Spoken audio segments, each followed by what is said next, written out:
Tatsudoshi. And I'm Corin Bourbon. And this time we'll be doing a soon-to-be Disney classic, The Princess and the Frog. Yes. This movie sucked balls.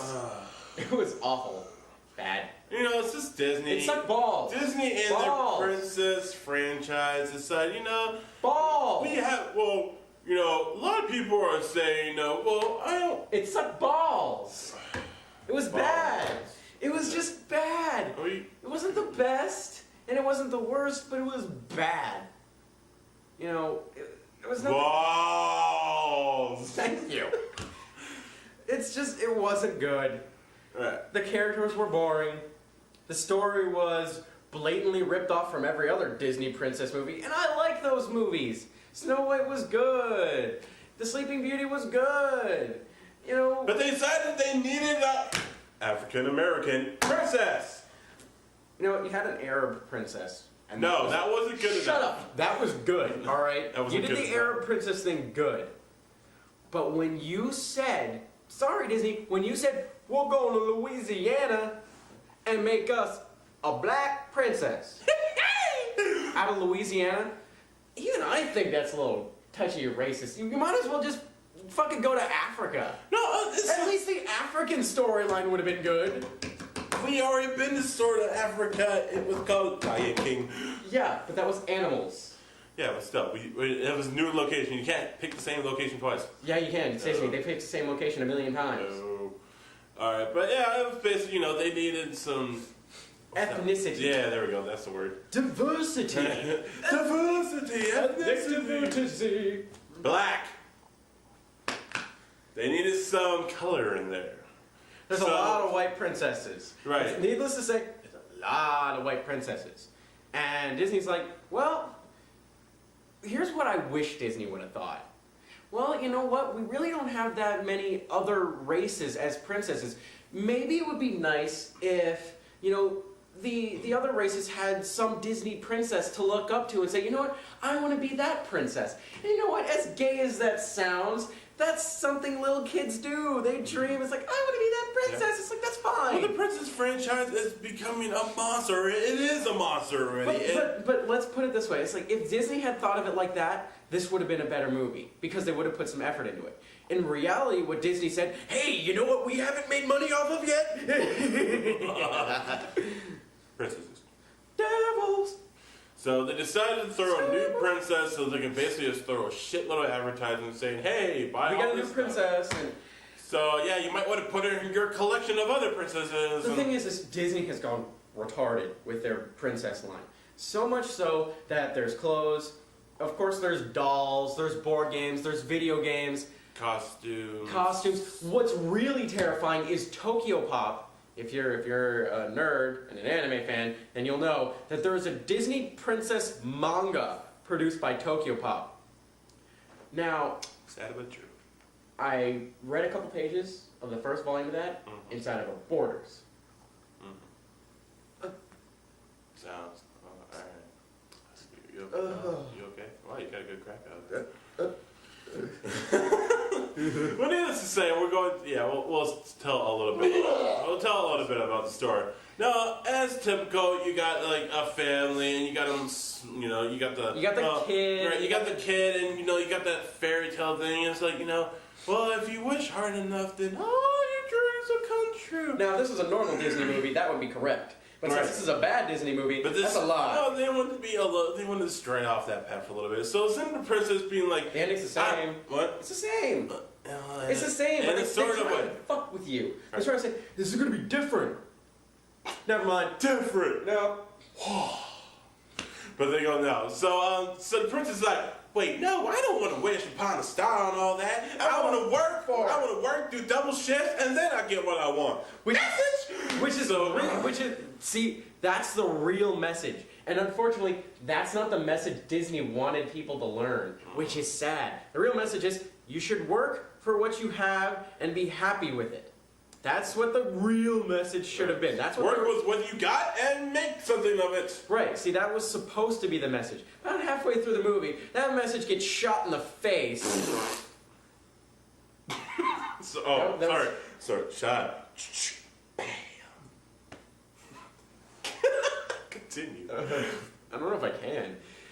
So they basically shoot that message in the face and replace it with, hey, remember that wish thing that we talked about in the beginning? Yeah, do that! Do that if you wish really, really, really, really hard.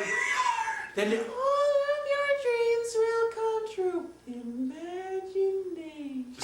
So, basically, like, every time that she wished for something, well, I think she only did it twice, but the first time she did when she was a child and stuff, she wanted to wish upon a star. Wow, we haven't seen that one before. And a frog pops out. Pinocchio got eaten by a whale. And she did not like frogs at all. She was terrified. She freaked the fuck out and then disappeared off screen. And then 18 years passed. Apparently she didn't go in a room for 18 years. That was not a closet, it was a door. It was a door. She left and never went in a room for 18 years. And then, we don't go back to the princess, and she has this white friend. She has this white girlfriend that's like, has a Louisiana accent. She's like, well, since I'm white, so I believe in all the fairy tales, and I believe in, princesses, and this movie is racist. So, she's like, whatever. So she continues working her ass off. Are you saying white people are gullible? So she works her ass off, and she's been saving up all this money to open up this restaurant. That's her inevitable That was her dream. That her dad always wanted, but he passed away, so now the dreams pass on to his daughter. I think he died in World War II. They didn't talk about it. Right, they just had a picture. It was like, oh, he's dead. Okay. Don't ask questions. Disney, don't ask questions. So they have musical, and speaking of musicals, this movie is jam-packed with them. You know what? I love The Lion King. And I'm going to compare this to The Lion King because I want to. Alright, that makes sense. Go. Shut up. In The Lion King, they have an established family connection between Simba and Mufasa. And then Simba sees Mufasa die. So of course he has, all these doubts, regrets, fears, ambitions to, make up what he lost with his father. In this movie, they don't talk about the father dying. They say, oh, he's dead. There's a picture of him. Right. And they talk about him all the time. No, we don't want to talk about that. No. We don't want to reference him dying. We want to talk about his dream. He sure had a dream. He really had a dream. You know who else had a dream? I had a dream. I had a dream. Oh God, please don't. Stop. I had a dream that Disney would make a good animated feature. And Disney sucked. When I heard that Disney was making a real animated feature again, I was happy. And I was hoping that it was going to be good. And they shattered my dream. They shattered it. It's gone. But they have the established connection in Lion King. There's no connection. You don't give two shits about this girl's dad at all. Right. Where in The Lion King, you're like, Mufasa fucking died? No. I know people who cried continuously over saying that. And that's messed up, okay? Simba saw Mufasa die in front of his face. I was in front of his face. That's a fucking connection there. Disney's never going to do that again. Ever. If you expect something that profound from Disney, you're barking up the wrong tree. But, moving back onto the movie. Back onto the movie, it's so jam-packed with musicals. It's ridiculous, all the music that's in it. And if you look back at Disney's past, there's music in everything. And every couple of minutes, maybe every 5 or 10 minutes, you'll get a song that'll last maybe a minute and a half, 2 minutes. This movie was more song than talking, and most of the songs were bad. In fact, I think the only song I liked was from The Voodoo Man, his first song, which was awesome, because the visuals were crazy. And in fact, the Voodoo Man and the alligator, crocodile, whatever the hell. Yeah. That's it. Those are the only two characters I like. Kind of the only ones that had that impact that made you go, oh man, that character was awesome. I kind of like the Firefly. Not really, but it was okay. Much better than everybody else in the movie. I really thought most of the laughs that we got from the movie, Spazzy, Corner Knife, we laughed a lot in that movie, but it was mostly oh, this is stupid. Which is kind of sad. Especially considering that, we grew up with Disney movies, and it's kind of sad looking back and saying, look at all those good Disney movies. What's Disney come out here at all? So, it's basically, it has that.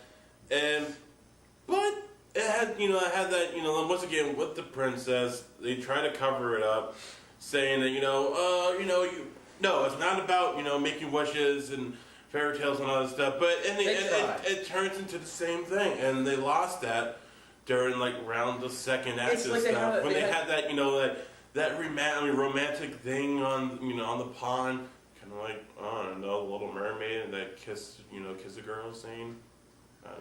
Can you feel the love tonight in Lion King? Yeah, it was a lot of little tiny rips from they basically took all of the other Disney movies and they went, that part, and that part, and that part, and that part, and that part, and that part, and that part.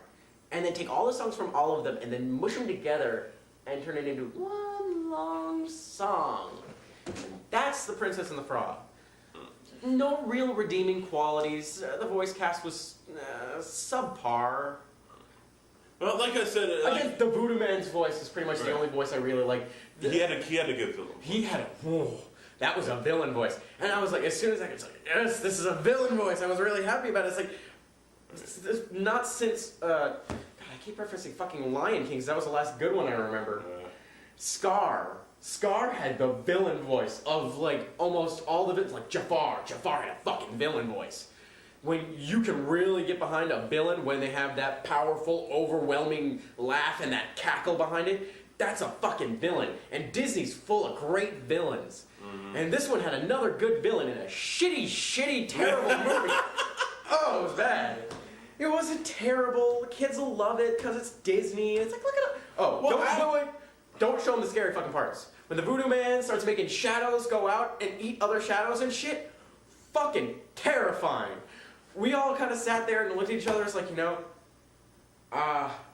this is scary. If I was a kid, shit my pants. Well, those shadows as demon forms creeping out. The thing is, what's the number one fear for little kids? Darkness. Let's make darkness evil and be able to move around and grab your shadow and drag you to fucking hell. What the fuck? That part is not for kids. Fast forward that part. Skip over that. Use the remote and skip it. All right, so like on the thing, if you haven't seen the previews or anything like that, the prince gets turned into a frog thanks to the voodoo shadow man, and then he goes up to our main girl. And because he holds up the princess, she holds up the princess and the frog as she's about to smash him to bits. He's like, oh, I know this story. All you need to do is kiss me, and then we will be together forever, and you're the princess, and I'm the prince, and I am a human again. And then, of course, that goes awry. So it goes bad. She turns into a frog, and then they got to get turned back into humans. And along the way, they they go on this big, giant, basically swamp journey, and they meet these other two characters. The first, 30 to 40 minutes of this movie, probably around 30, around then, they have no resistance at all. You know how immediately in almost every Disney movie it's established who the villain is, and then they're already on the hero's case in a matter of seconds? It's like, I'm on your ass. In The Little Mermaid, fucking Ursula was on Ariel's ass within the first 15 minutes of that movie. And you're like, shit is gonna go down, and it's gonna be bad. And of course, the father, too. And, yeah, of course. The dad was like the overbearing father. But we didn't bump to basically a single trouble until midway through the movie. Right. We're talking halfway through the movie. These people are sailing along, singing 10 songs. It was this yellow brick road all the way up until we hit that castle and shit. That Firefly got 2 songs in a row. He got 2 songs. The alligator got 1 song. That alligator sang awesome. That was a fucking awesome alligator song. But at the end, remind me of All Dogs Go to Heaven again. The alligator, reminds me. Oh. You'll have immediate flashbacks if you remember All Dogs Go to Heaven. You'll have immediate flashbacks. You'll be like, holy shit, he's alive!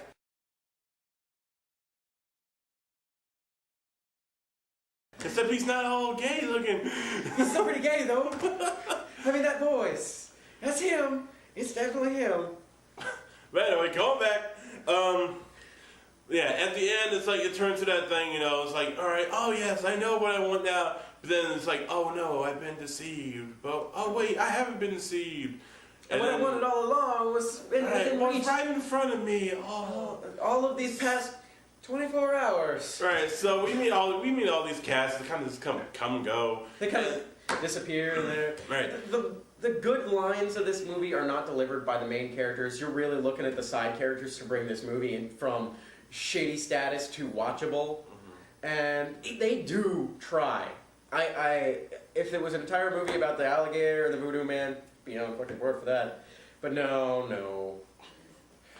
Knowing Disney, I have that horrible feeling in the back of my back of my brain that they're gonna turn some sort of horrible spin-off of this with the alligator and some of the little fireflies that were in this. Don't get your stuff, man. Yeah, you know what? I thought the Emperor's New Groove was safe. I thought it was safe. I thought we were cool. And they turned that into a show 3 years later. 3 years. So nothing is sacred. So don't expect anything. Yeah, and it basically just goes into the end of it, and it's typical. What do you think of a Disney movie? Well, I mean, of What a Princess and stuff. That's probably what's going to happen in the end. It has that, the beginning, the middle, and the end, just like all the princess movies have. Right. Sure, they have a little bit of difference in them. They bullshit you. They bullshit you. They openly lie to your face in the beginning of the movie. It's like, you're looking at it, it's like, wish upon a star, and it's like, I hate wishing. Wishing's stupid. And they fucking lie to you. That's a fucking lie. Because the wishing comes back every 2 fucking that seconds. It's the star. It's the main thing. It's their beginning. It's there in the end.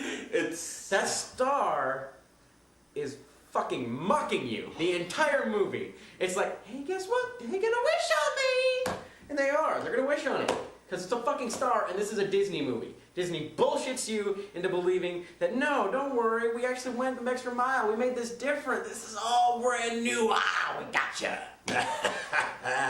Dance, puppets, dance. So that's basically the gist of it. It's for kids. Right, it's for definitely kids. for kids. Most of Disney stuff and Pixar stuff lately has been, a little broader. And it's like you'd see jokes for the older crowds, the teens, the adults, so that they can get some enjoyment out of this too. There is nothing in there for any other crowd other than children, small children. We're talking 6 and younger. And they will probably still say, "Where's the Lion King?" So, get the Lion King.